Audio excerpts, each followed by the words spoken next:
Hey guys, how you doing? So I'm having a little bit of a meh day today, and I thought I would share with you how I'm feeling and why type thing. I think it's very important to show that although 99% of the time I'm absolutely fine, I've overcome all of my challenges and I've become resilient to them, but that 1% of that time there is a lot of self-doubt and pain and things that come through, and it is too hard to ignore them and shut them out for that day. And so I thought I'd just share with you a little bit of why and how I'm feeling that today. It was 6 months ago that Dad passed away, and 99% of the time I'm absolutely fine. You know what I mean? I have a lot of things to be thankful for, and I am making him proud, I know, by being positive and staying happy and getting on with it, because there is no point in screaming and shouting and saying it's not fair.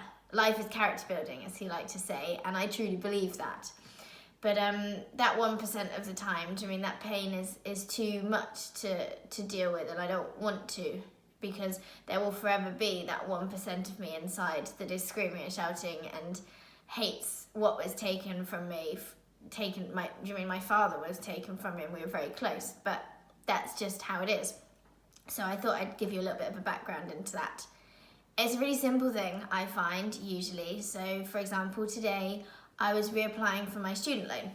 This time last year, I was applying for a student loan to go to an equine uni, and I was doing it with Dad, and he was so excited about it because he knew that I wanted to do it, and I was on top of the world. Whereas today I have reapplied for a different uni because I can't face going back there or starting there with the memories of what could have been.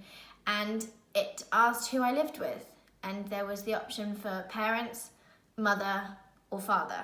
So obviously, this time last year I would have said mother and father, but this time I had to say mother. And it's like a sudden wrenching of your gut, and it's this realization, a slap in the face that he is actually gone, and it's painful. It is almost like a physical convulsing pain, and I just want to scream. I just want to curl up in a ball, and I don't know what to do with myself, and it's awful. And then so I go, right, that's fine.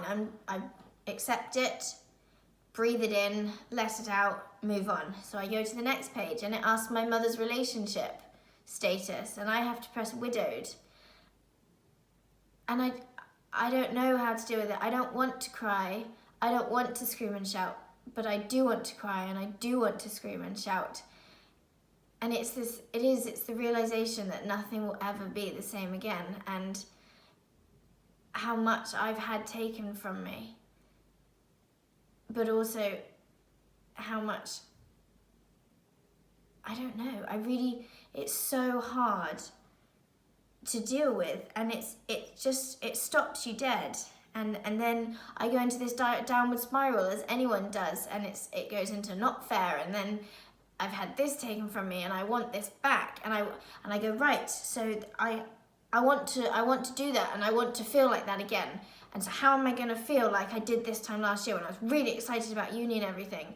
But I can't, because Dad was the building blocks of that, and it's so hard, that realization that you can never rebuild that sandcastle, because the foundations of that sandcastle are gone, and you have to leave that sandcastle and move on to a different sandcastle. And so it is hard, and I hate it, and so I thought I'd share this feeling with you. But also, it's very important to move on from things. Dad was never anyone to dwell on anything, and he would have been the first that would have said, right, come on, Zoe, no point dwelling on it, move on. And I'm not saying that's easy, because oh my God, it's not. But it is possible, and that's what I want you to know, that it is possible to move on from awful things, and it is possible to find new happiness and to not be guilty for that happiness. But I will go on to the guilt of happiness at another point, because I could go on for that for ages. Anyway, I'm sorry if that upset anybody, but I also hope that maybe it did actually give some people a little bit of a light as to how to deal with a few of those types of emotions. Speak to you soon. Bye.